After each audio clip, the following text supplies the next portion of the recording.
Record.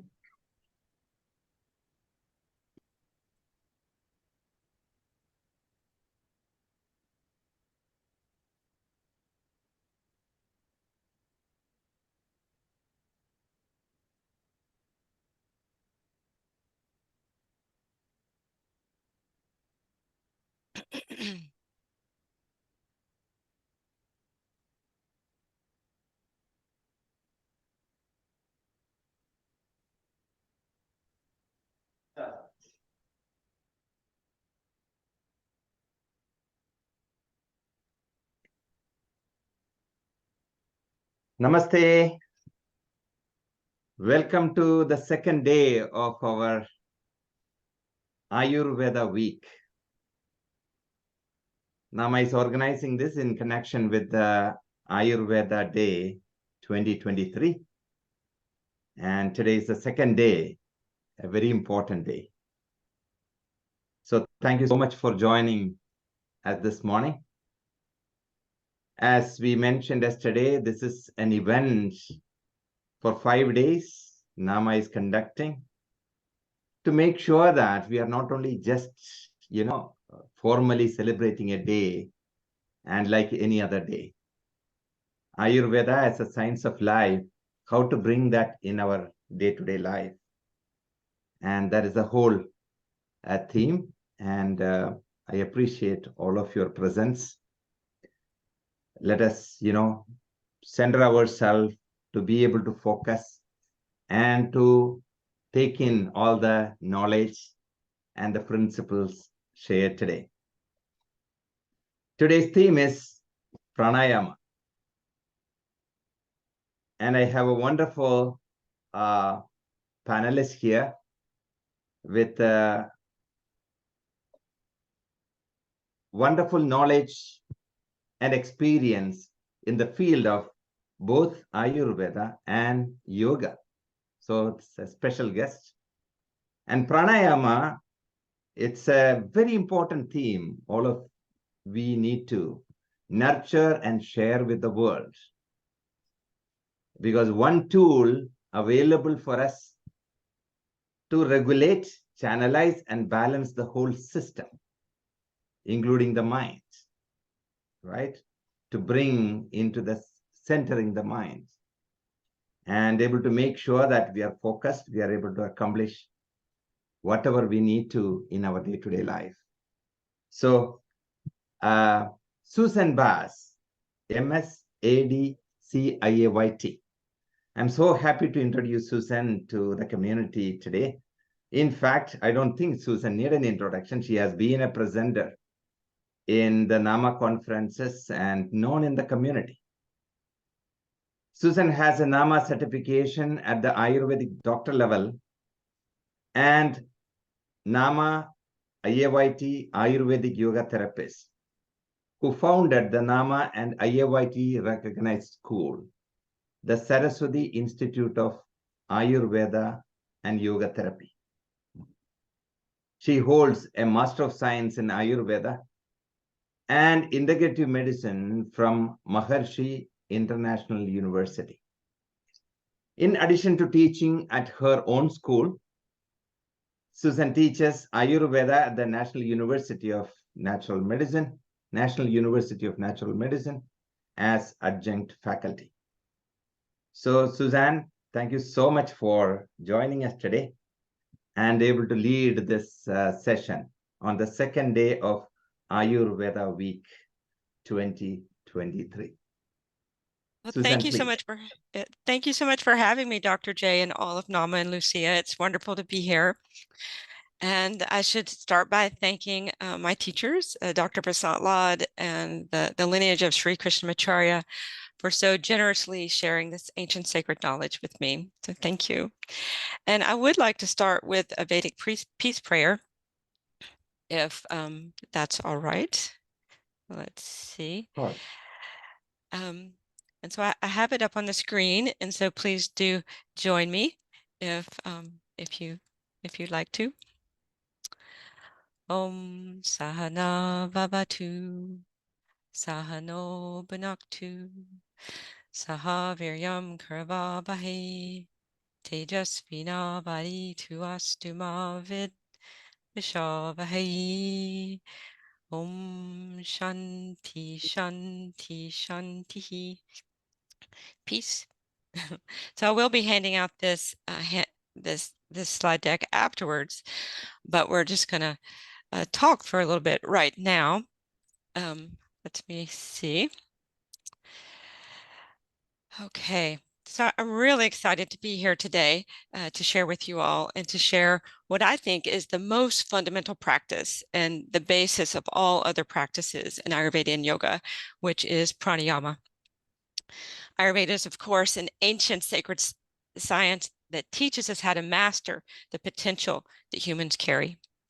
Ayurveda describes in perfect detail how to nourish your body, mind, and spirit through connection to nature for the purpose of enlivening the consciousness in the heart of every cell. This allows one to make the most of every potential. Yoga is a way to open the body to be able to receive the wisdom of the Vedas, so that we can awaken the Veda, the natural law within ourselves. The end goal is, of course, moksha, liberation, that comes from svasta, embodiment, achieved through meditation to merge with higher states of consciousness.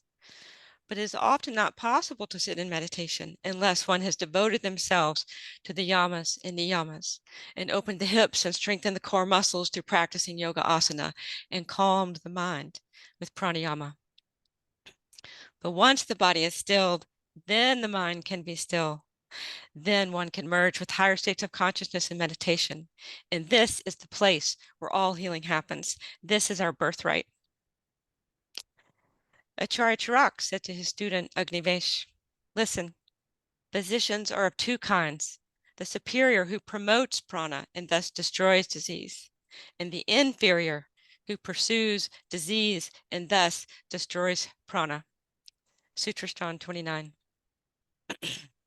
In the end, we are all students of prana and agni, and the goal is to learn how to best enliven them through the time-tested knowledge of the Vedas. Agni and prana together purify all of the nadis, the energy channels, but the function of Agni, prana, and the nadis all depends on our posture, our breath, and our bhavana, cultivating proper intention. And that is because Ayurveda says that structure informs function and the flow of prana. Ayurveda says that all disease is from stagnant prana. Prana is, of course, the flow of consciousness that brings the body and mind to life. Prana is principally located in the heart region, where consciousness is located, and it's said that 101 nadis arise from the heart region. Prana is said to be born of Atma, meaning divine consciousness. And in Vedic sciences, the way to maintain appropriate flow of prana is pranayama. So pranayama is the basis of all other yogic and Ayurvedic practices. Pranayama is mentioned in the early yogic texts, such as the Bhagavad Gita, the Yoga Sutras of Patanjali, and the Hatha Yoga Pradipika. And our goal is to master and expand the prana within us.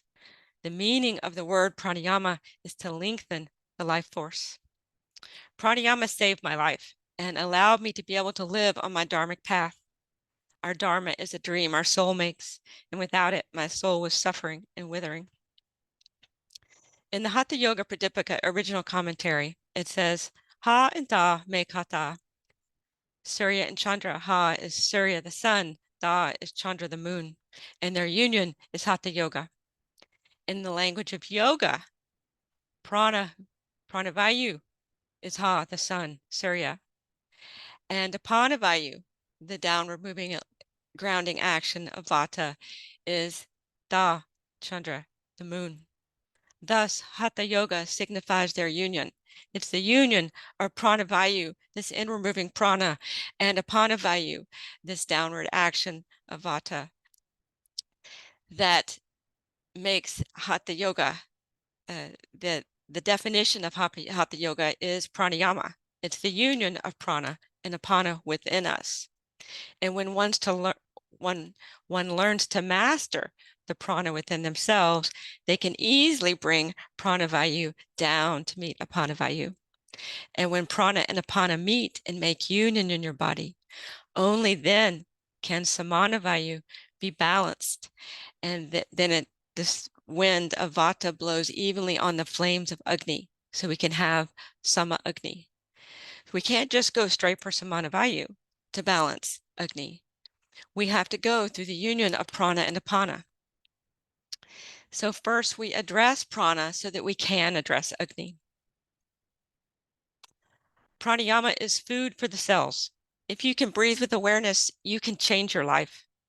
Pranayama is a powerful practice for getting the prana moving in the body and for bringing it back to its proper pathway. Pranayama has the ability to give you clarity of perception and strengthen your life force. And while practicing pranayama and asana, we want to be mindful of engaging the bandhas, not locking. Bandhas are light and steady, energetic actions, not a gripping of the muscles or a straining restriction of breath. And our goal is to keep our awareness on the breath and the core muscles that support correct posture. So the main energy channel inside the body, the sushumna, is in alignment. For pranayama to be effective and safe, we need the spine in alignment. Pranayama and yoga, of course, must be done away from food, on an empty bladder and stomach, best before meditation, with no force or hurry. Take your time and breathe into the body. This is you healing yourself when you're practicing pranayama, and it will take slowing down and being present. So how will we bring pranavayu down to meet apanavayu? Well, for any treatment to work, we must first bring vata under control. And the way we bring vata under control is by managing the breath. The pranayama practices that are particularly relevant for vata balancing are ujjayi, nadi shodhana, and bhayakumbhak, which is the holding after the exhale. But first, we need to start with the mastering of joining pranavayu and apanavayu in the body. And it's this wave, it's an ebb and flow, no straining or forcing. Vyasa said, yoga is your teacher. Your own practice will guide you. You must watch over how your breath is with attention and progress accordingly. And so this is our job.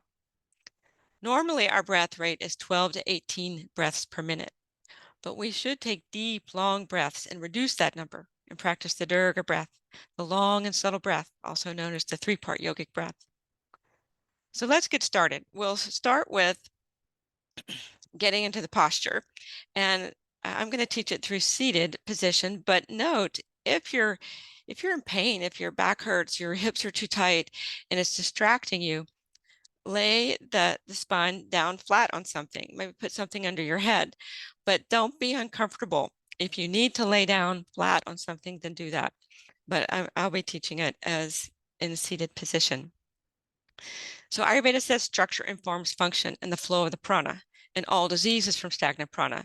So we have to have the posture correct. So lean over the right leg and push back the left hip. And lean over the left leg and push back the right hip. So the weight's distributed evenly over the front of the sits bones. And when your weight is evenly over the front of the sits bones, it moves the belly button forward. So there's a nice curve in the lumbar spine. And you need this curve in the lumbar spine and the cervical spine because these are shock absorbers for the spine. The vertebrae shouldn't be exactly on top of each other. So we're easily getting into spinal alignment by sitting on the front of the sits bones and rooting the sits bones into the earth. And then we're going to do a slight engagement of Mula Bandha, a root lift, the muscles at the base, the pelvic bowl, the perineum, slightly moving up, just so we know where our center of gravity is. And then take your attention to the hip bones at the front of the pelvis, the ASIS, bony protuberances, and see if you can use the horizontal muscle, the transverse abs below the belly button, to pull the hip bones together towards the midline, which of course the hip bones don't move. But this sensation as you engage this transverse abs, the muscle below the belly button towards the midline. Notice if that causes you to relax more behind your heart, or your shoulders relax, or your eyes, or your jaw. This is your signal that apanavayu was not grounded. If you're constricted anywhere in your body, apanavayu is not grounded. And so we're wanting to build a nice container for apanavayu and for the power of the first three chakras, the earth, the water, and the fire of the first three chakras. And so the transverse abs are engaging. And then take your attention to your waist. And right below the waist are the oblique muscles. And then behind the rectus abdominis, this vertical muscle, and the transverse abs, horizontal. And try to get the sensation of wrapping the waist forward. It doesn't move much, but you feel something behind your belly button as these muscles move back and up, and you're lifting the respiratory diaphragm in what we call Uddiyana Bandha. And so this is a light and steady energetic action. It's not a gripping. And then shoulders back, sternum up, lift behind the ears, reaching for the heavens behind the ears. You're rooting into the earth sitting on the front of the sits bones and reaching for the heavens behind the ears. In the Hatha Yoga Pradipika, it says with Jalandhara Bandha, it's this contraction of the throat and taking the chin back. And it cures all sorts of diseases of the throat, it says in the Hatha Yoga Pradipika. And so we're wanting to have tone in these light and steady energetic actions of the bandhas, that we're present as we are connected to heaven and earth. We're aligning the Sushumna. And all of this gives lots of space for the third eye. And so the optical eyes are very soft, and really breathe into the area in between the eyebrows at Nasamula and Stapani Marma in the third eye. And so we're going to do a breath we can join prana and apana with us. And so we're going to be very present with this. And so what we're going to do first to strengthen weakened apana vayu is exhale through the nose and the upper chest deflates, the ribs pull together, and the belly pulls in. And after the exhale, hold and engage Mula Bandha, holding the breath out, not a straining, and you're strengthening weakened apana vayu. And then release and inhale through the nose, and the low belly expands. You even feel the breath go into the low back. Then the ribs expand, and then the upper chest. And after the inhale, press the pelvic floor down as you pull pranavayu down to meet apana.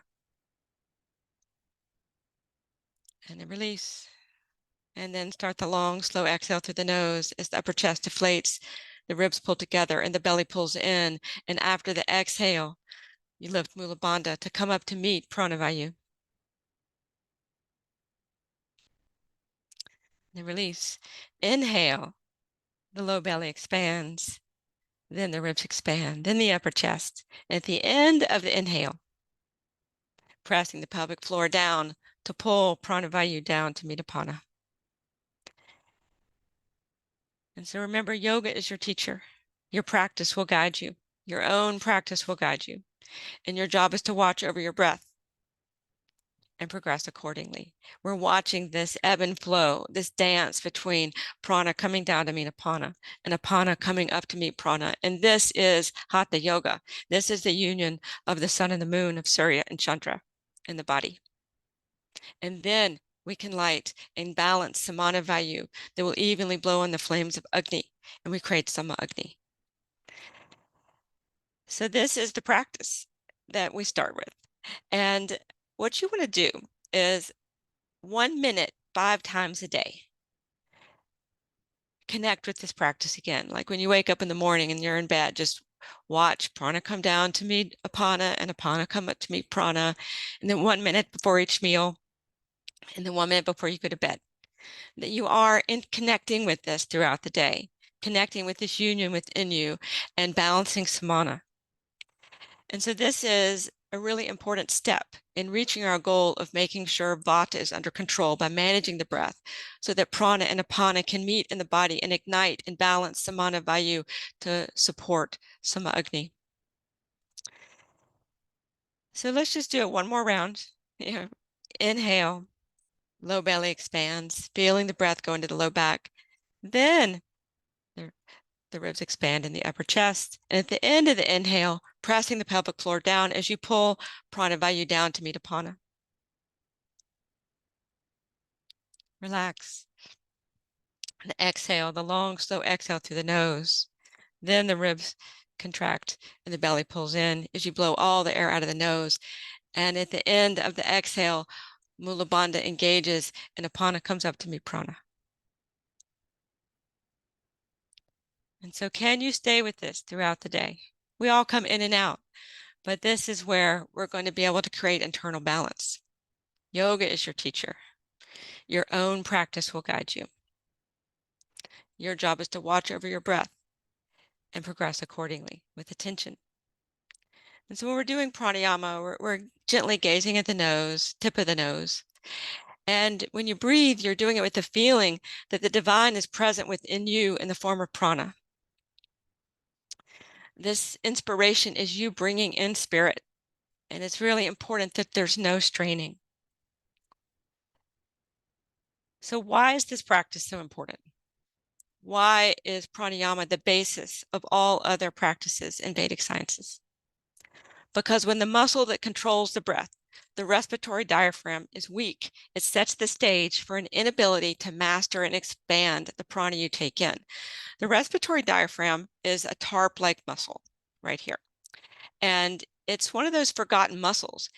It contracts 26,000 times a day, and it's the major muscle of inspiration. If the diaphragm is prematurely fatiguing or not contracting fully, which is common, the rib cage will not fully expand, and one will not have a good gaseous exchange. They'll have poor exchange of oxygen and CO2, as well as poor lymphatic drainage in the chest, lungs, and breast area. So we need weight training for the respiratory diaphragm.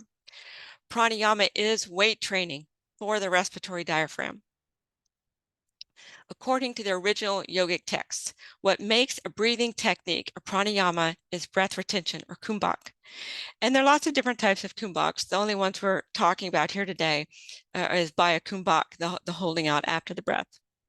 And in Western science, the benefits of breath retention that we call, kumbhak, have been thoroughly studied under the name of intermittent hypoxia. Hypoxia means there's insufficient oxygen in the body to be able to maintain homeostasis. So there's studies everywhere about intermittent hypoxia, the benefits. They do it in hospitals, but it's talked about in depth in the Vedic texts. And we talk about this through terms of the kumbhaks and pranayama.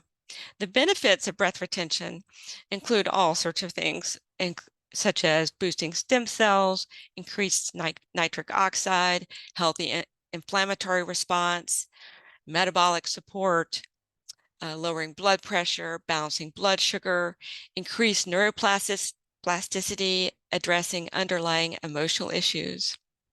And the science behind this practice delves into the interaction between the breath and the nervous system. The long, slow exhale through the nose causes the respiratory diaphragm to move around the vagus nerve, which stimulates the vagus nerve to send a message to the brain and the nervous system that the emergency is over.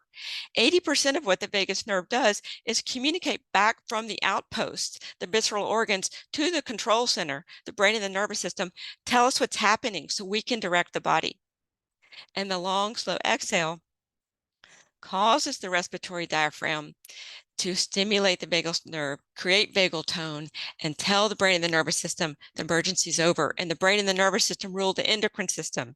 And they tell the adrenals to stop producing their cortisol. And cortisol, when it's flowing in the body, moves resources away from Agni to the arms and legs so you can run from the saber-toothed tiger. And it makes you very acidic, and the lymph won't drain. And the lymph is the biggest drain you have in your body. So we're wanting to create vagal tone.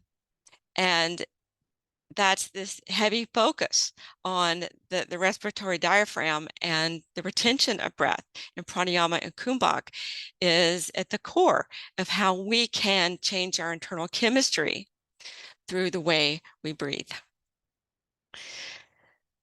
So the breath serves as a bridge between the physical and subtle bodies.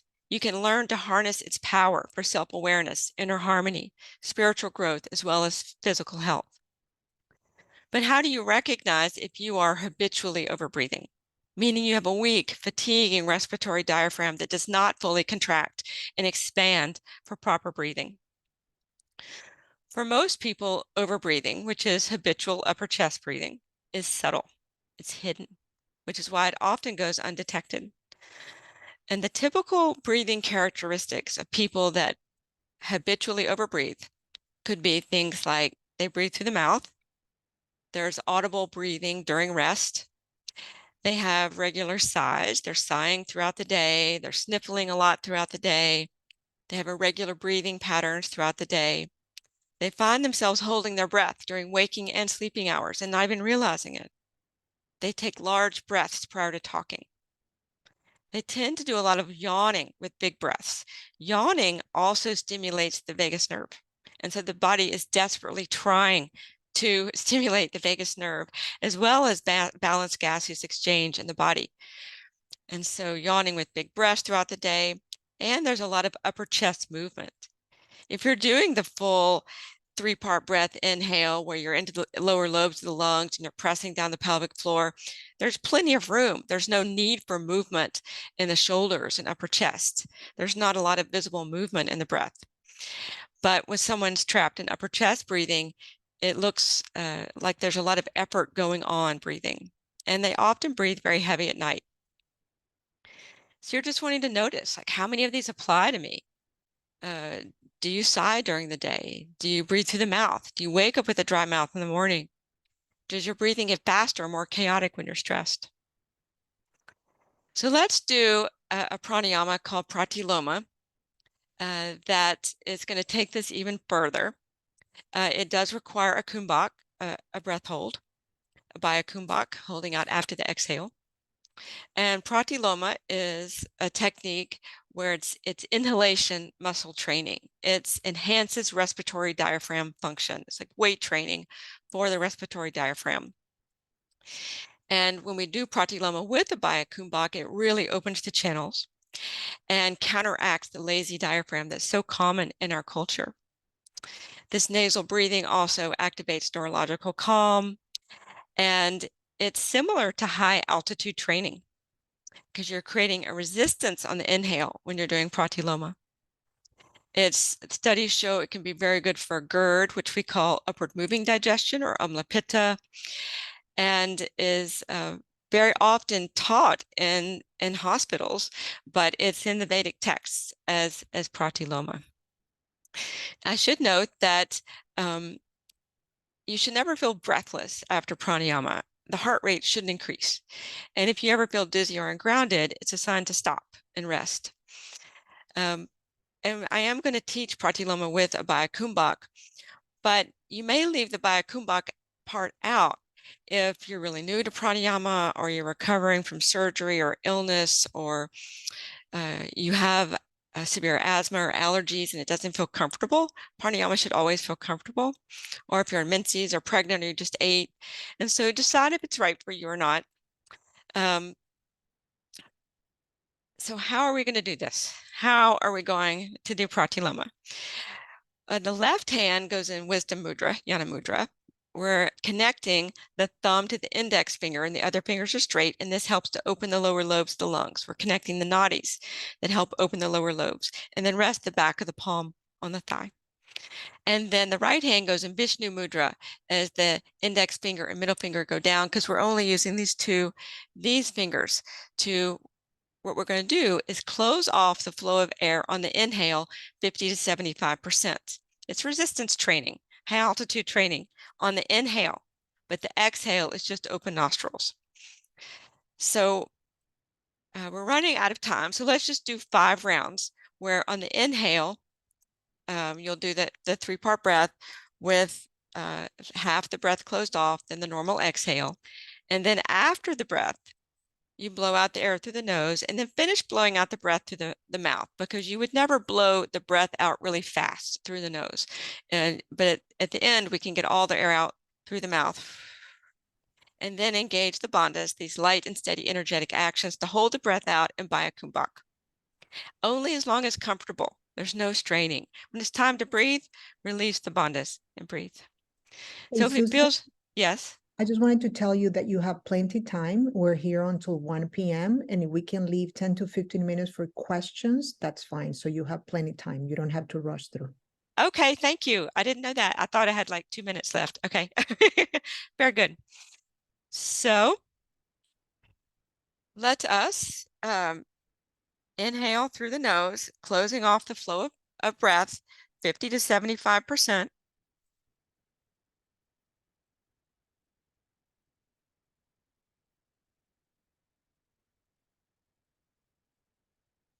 And then a normal exhale.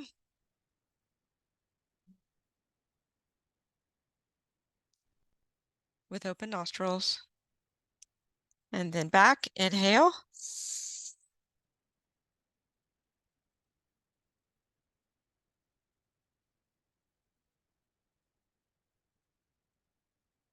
Exhale. Open nostrils.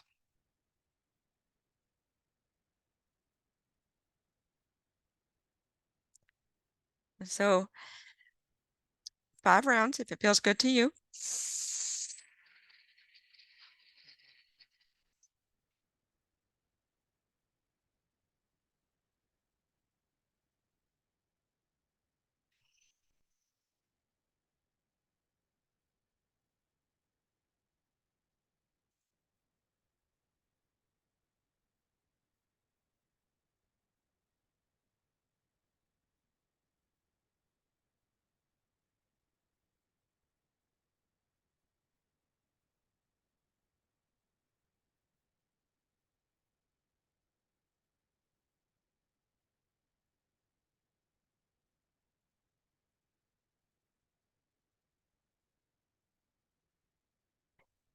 And on your last round, blow the last bit of air out through the mouth to make sure there's no air in the lungs.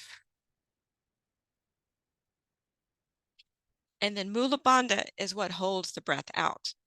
And so we'll do a Baya Kumbhak where you're fully engaging Mula Bandha, and Uddiyana Bandha and Jalandhara Bandha are engaged, but it is Mula Bandha that holds out the breath in Baya Kumbhak for as long as it's comfortable, no straining.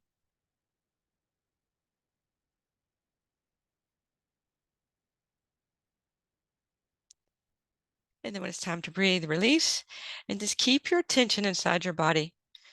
Remember the posture, sitting on the front of the sits bone, shoulders back, lots of space for the third eye. What changes do you notice inside your body?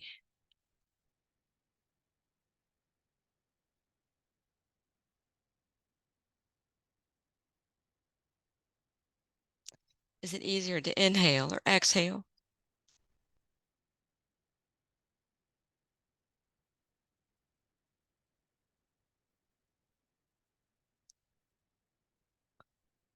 So the body noticed that there was hypoxia, less oxygen.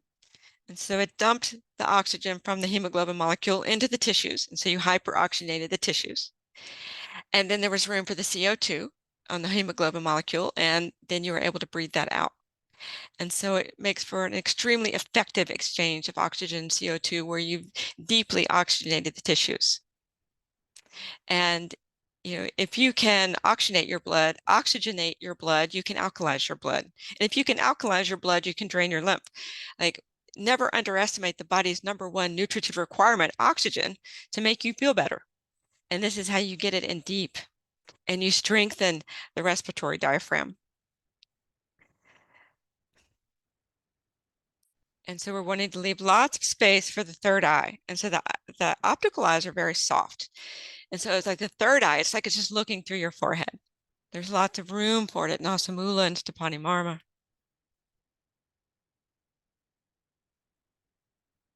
If it feels right to you, do another 5 rounds of Pratiloma. Closing off the flow of breath, 50% to 75 on the inhale.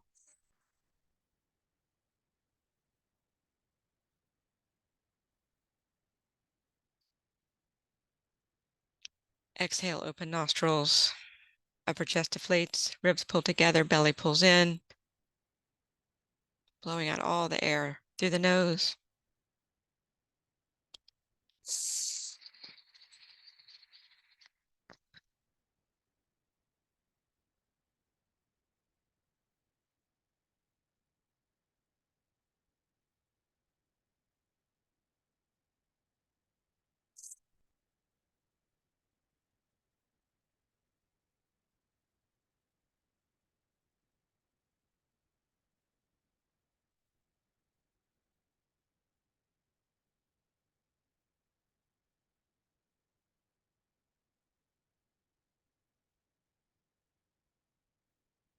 And your next Exhale, blow out all the air through the nose, and then the rest of it through the mouth.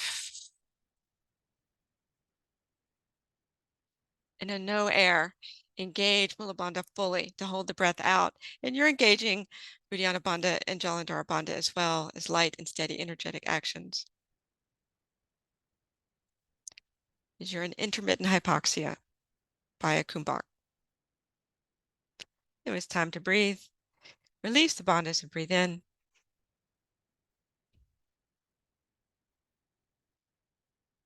And keep your attention inside your body and see if you can go back to just in a natural, easeful wave, ebb and flow, bringing pranavayu down to meet apana and apana up to meet prana. Is you're making this union, this ha and da within you.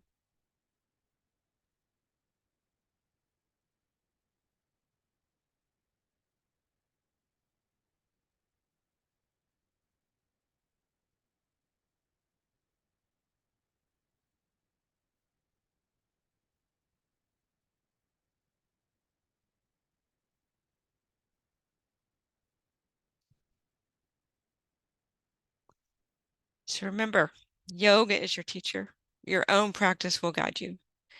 You must watch over how your breath is with attention and progress accordingly. And so if you could work up to, on an empty stomach, we do pranayama mainly first thing in the morning because it's so easy to not have to worry about if we've just eaten or the rest of the day, and so if you could work up to 5 or 10 rounds, over time in the morning, maybe the best would be, 5 rounds of 10 in the morning. It's respiratory inhalation muscle training that will allow you to expand the prana within you. So let me see.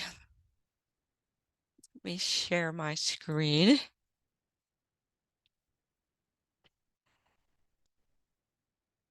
So I have here on the handouts, I'm going to give y'all the 4 different stages of pranayama. And the Antara Kumbhak is when you're holding an inhale, and the Baya Kumbhak when you're holding out the exhale. There are other types of kumbhak, but those are really in samadhi and not something I would teach in class. And I do have some indications here, contraindications of Baya Kumbhak, so that it's top of mind. It's something you want to work up to over time, doing the kumbhaks. I should, and I think Lucia and Gail are going to pass out this slide deck later. And I should say that, I'm the chair of the Ayurvedic Yoga Therapy subcommittee at NAMA, and me and the other Ayurvedic Yoga Therapy committee members are going to have a webinar, a free NAMA webinar on December 11th called A Day in the Life of an Ayurvedic Yoga Therapist. And so it's a longer, more expanded version of what inspired us to become Ayurvedic Yoga Therapists, because Ayurvedic Yoga Therapy is Ayurvedic psychosomatic therapy. It's what we just did. This is it's not talking about it, it's feeling it. It's oozing out your pores. It's part of you. And so we're going to go into it more deeply. So I hope you can join us. Do we have any questions? Yeah, we do have a few questions. It says, where can we go to get the visual of everything that was explained? Perhaps the videos or pictures that can depict all the processes, functions, and physical breath actions and describe. It would be very much help to perform all the actions correctly. I don't have any pictures of those. I'm sorry, I don't. If anybody knows where to find visual of that, let me know. I find that if you can start to just practice within your body and feel it is where the change comes. And so it takes time, but I don't personally know of any particular visuals of it. Sorry. Okay, thank you. Next question, it says, what is the muscle movement during breath hold after inhale that allows prana to move down and meet apana? How is it different than the muscle movement on exhale when moving apana up to prana? Prana, at the end of the inhale, you're pressing the pelvic floor down, which is different than the exhale where the pelvic floor is lifting up. And so after the inhale, you've expanded the belly, then the ribs and the upper chest, you fully inhaled, then you press the pelvic floor down. And if you were going to fully hold the inhale in, you would use an Antar Kumbhak or Abhyantara, which is the whole and that's using a Jalandhara Bandha. But we didn't learn that today, but just so you know. And then the exhale, the long, so exhale through the nose, the upper chest deflates, the ribs pull together, the belly pulls in. And then you lift Mula Bandha. The root lift is what holds out the air. And so after the inhale and exhale, it's this movement at the root that is pulling prana down and moving apana up. So they can go through this gentle dance, and it's not gripping or straining. Does that help? Do you have any more questions? Yeah, we do. Can you share your source for the use of Mula Bandha being of primary importance during breath retention exercise? Hatha Yoga Pradipika, that's where it's talked about that you're wanting to engage Mula Bandha when holding the breath out. Okay. It says, how tightly do you hold your first finger and thumb on left hand in Pratiloma? There's no straining anywhere, but we're wanting a solid engagement of the nadis. And so a mudra, the hands are the control panel of the body. There's 72,000 nadis going out from the belly button, 101 from the heart, and they go out and they end at the fingertips and the toes and the ears and the scalp. And but we're not able to do this with our ears or our toes. And so the hands can be the control panel of the body. And so you're wanting to get a nice energetic seal here. And so it's not a straining, but it's not sloppy for sure. It's a nice energetic seal, and it takes about 30 seconds to activate the flow, the energy circuit in the nadis, and 2 minutes to get the full benefit of a mudra. And so I would say a light and steady energetic action, just like the bandhas. Thank you. It says, I don't understand this. First slide on the types of kumbhaka, second to last slide. I guess I want them to share. Can you show that slide? They want to see the first slide and that one as well.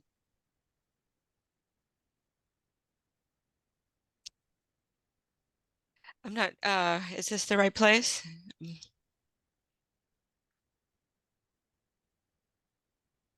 I think so. And you'll get a copy of this, so you'll have this.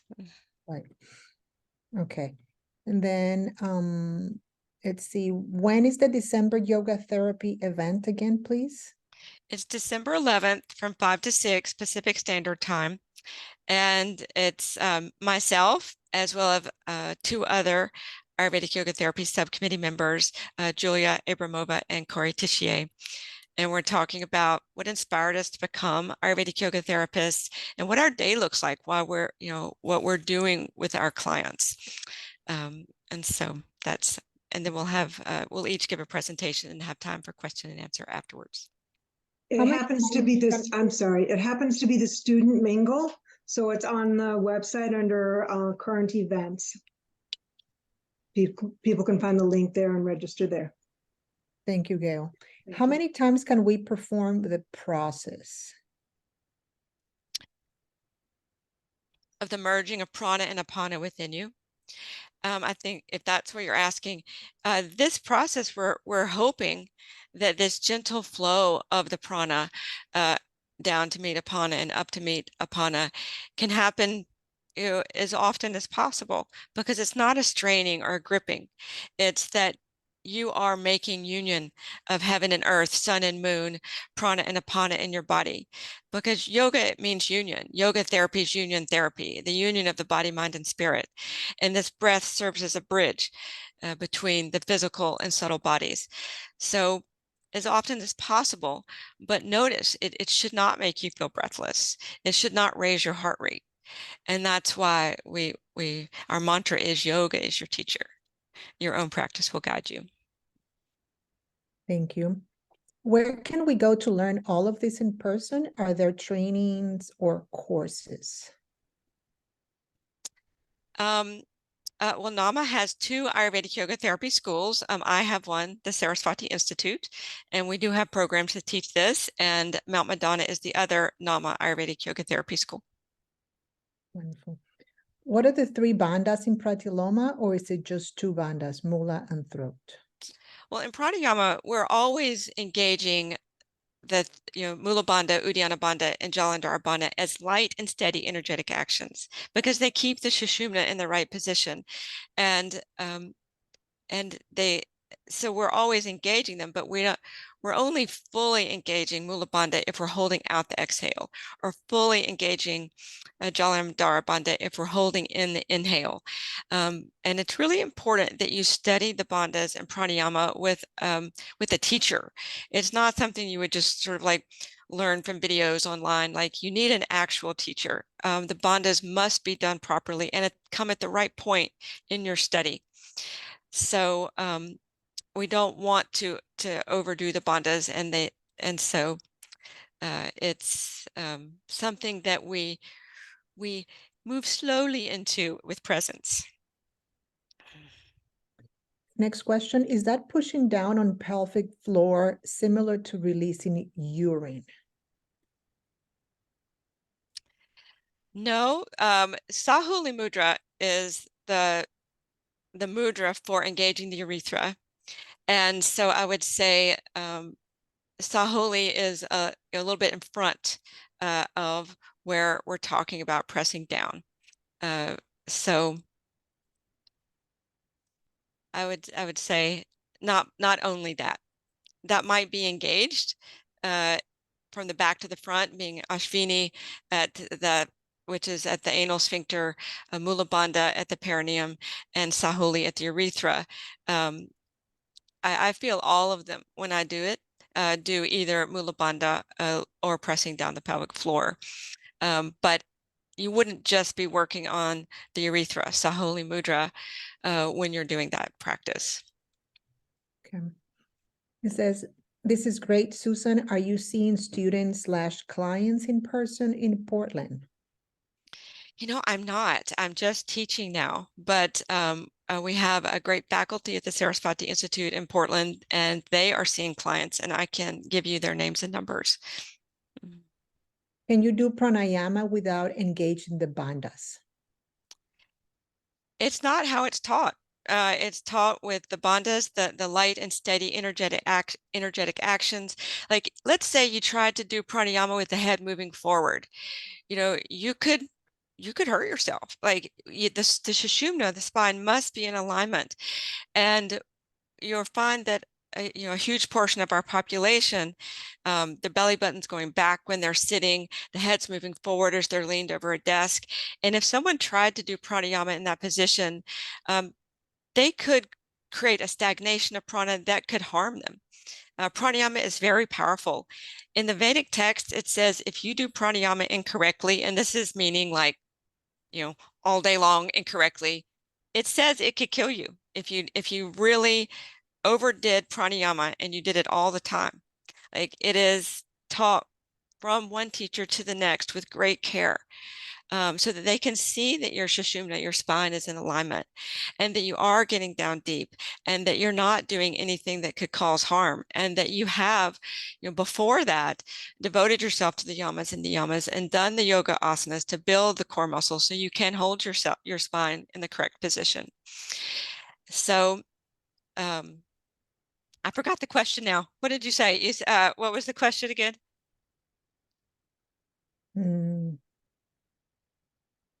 I think I hit complete. Okay.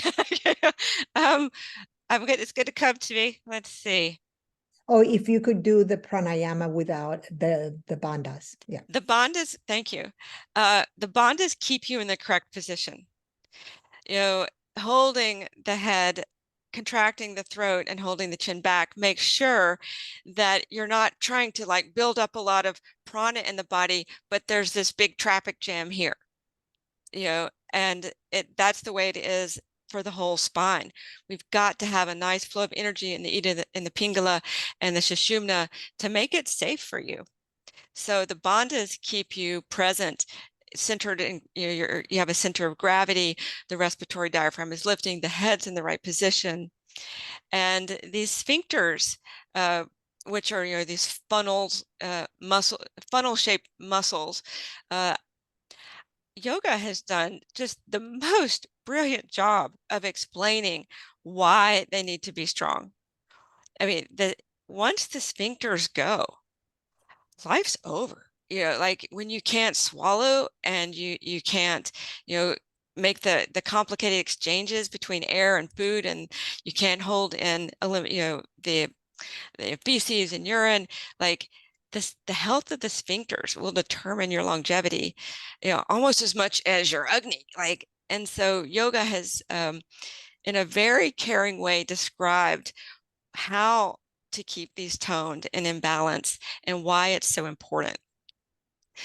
So I would say the bandhas are critical, and that's why it's really important to get a trained teacher to make sure that they can see you.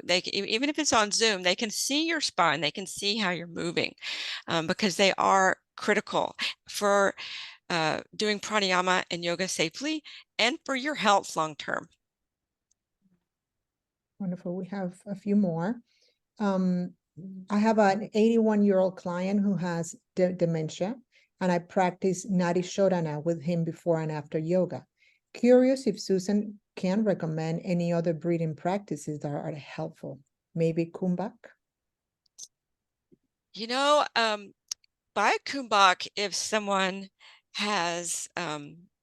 is recovering from illness or surgery, it can often be too much, and so you'd have to be there watching and making sure that how it's going. You're there with them daily, possibly, but you'd want to be there with them. Start slowly and just do the breath we learned today, where it's not the full Baya Kumbhak, but you're lifting Mula Bandha up to meet prana, to bring Apana to meet prana, and build up over time. Baya Kumbhak is definitely at the, after you spent a lot of time through the yamas and niyamas, the asanas, and the pranayama, then we get to the Baya Kumbhak and Antara Kumbhak. Wonderful. We have a lot of them left, but let's see how far we can get. Where exactly is the Uddiyana Bandha, and how restrictive do you hold the Jali Bandha? Uddiyana Bandha is the lifting of the respiratory diaphragm, and it's really a back and up. So, take your attention to your waist, and you're sitting on the front of your sits bones. Take your attention to your waist, and one of the best ways to get the feeling of it is to feel like you're wrapping your waist forward, because I don't want someone to do like a military grip of holding back their belly button. That's not what we need. We need this light and steady energetic action of the bandha. And so wrapping the waist forward, engaging, the rectus abdominis, vertical muscle, transverse abs, horizontal muscle, and the obliques at the side, brings this natural back and up lifting of the respiratory diaphragm. And so, and there are pictures of Krishnamacharya, the master, doing it in a way that it looks like a military grip, but he is so advanced. That's not where we're going with it when we're teaching students. So think of the bandhas as you're keeping the spine in alignment, and you're creating an energetic container. We need the first three chakras to be grounded, the earth, the water, and the fire to be grounded, so the upper chakras can do their job of reaching for higher states of consciousness. And so you're building a container around to hold your prana through Mula Bandha and Uddiyana Bandha. And then with Jalandhara Bandha, you're holding the head in the correct position. So in the end, Uddiyana Bandha means flying up. It's the moving up of the respiratory diaphragm. I think we have time for maybe one or two more. Can this prana apana flow also be practiced in alternate nostril breathing? Yeah, I mean, what we hope is that it just kind of is the way you end up moving, and it's not a gripping. It's just that you are in union the way you move. Like you're just like this wave and ebb and flow is happening within you, but it can't be a forcing, but yes, it's like your body's moving in this complete harmony and is always in union. So yes, in a gentle present way with presence. Wonderful. So you would do pranayama after asanas? That's a question. Yes, that is the way it's recommended in the Vedic text, because when you organize the prana in your body, it's easier to meditate. And so we do the yamas and niyamas to first, and then we practice the asanas to open the hips and build core muscles and to still the body. And then we still the mind with pranayama as we're expanding the prana within us, taking in the divine within us. And then it's easier to meditate and merge with higher states of consciousness. And then we have a couple of comments. Says, thank you. You are very knowledgeable. This is super helpful to hear such integrative thinking.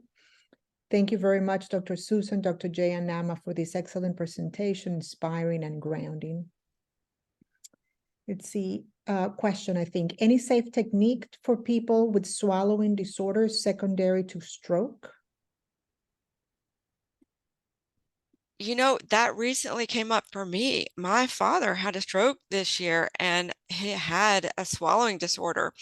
And so I was working with a speech therapist who was luckily open to talking to me, letting me be in on the mix. And we did a lot of work. We did first a lot of, they have the machine, like what I'm teaching with pranayama, they have a machine there that does that. And so the machine really helped, where it's like high altitude training through this machine. And so I was happy that we started with that, and then we moved more to pranayama. So, and he did, after like about 2 months, pass the swallowing test, because he was on a feeding tube for a month and was miserable. And he was like, I will do anything to just eat food. And he worked on it. And with the speech therapist and this machine and me teaching him these, basically you're suctioning the back of the tongue to the roof of the mouth, like swallow and take the back of the tongue to the roof of the mouth. And then after you swallow, open your breathing passages. And so you're in Jalandhara Bandha when you do that. And it's teaching him to keep the tongue suction to the roof of the mouth. And it was this amazing integration of Western medical speech therapy and yoga, and watching him pass the swallow test. And now he's been eating for 6 months, was like, it's the gold star moment in my life, that we all worked so well together and was effective. And so, yes, I've had fantastic success with that. Thank you so much. I think we are out Wonderful. of time. I will defer to Dr. J to close us. Yes, wonderful session, Susan. Because a teacher is to create the curiosity, right? We know that in 45 minutes, 1 hour, we cannot teach all the pranayama. Are you able to create the curiosity and that is an opportunity for everybody else to look for more, learn more, see more. And you were able to do that, Susan, very well this morning. Thank you so much for sharing your knowledge and spending time with the community. We need to keep continuing this. This is the real need at this point of time. Connecting, sharing, creating the curiosity so that everybody learn more and more. And as Christine mentioned, there are a lot of many schools of thoughts, right? In Ayurveda, yoga, all Vedic sciences, because these are all written in sutra form. It's like thread. Different teachers can explain in different ways from different perspectives. It is not that they are contradicting. They're looking from a different perspective. So it's a lifelong journey. Ayurveda and yoga, we will never be done. The students of Ayurveda and students of yoga will never be done. So it's always a journey. Keep learning, keep practicing, and keep living. So thank you so much, everyone, for joining today. See you tomorrow. Tomorrow we are going to have a wonderful session of the whole Nama board is going to join here with the community and chanting, and it will be a wonderful session. See you tomorrow. Thank you. Thank you. Namaste. Thank you all.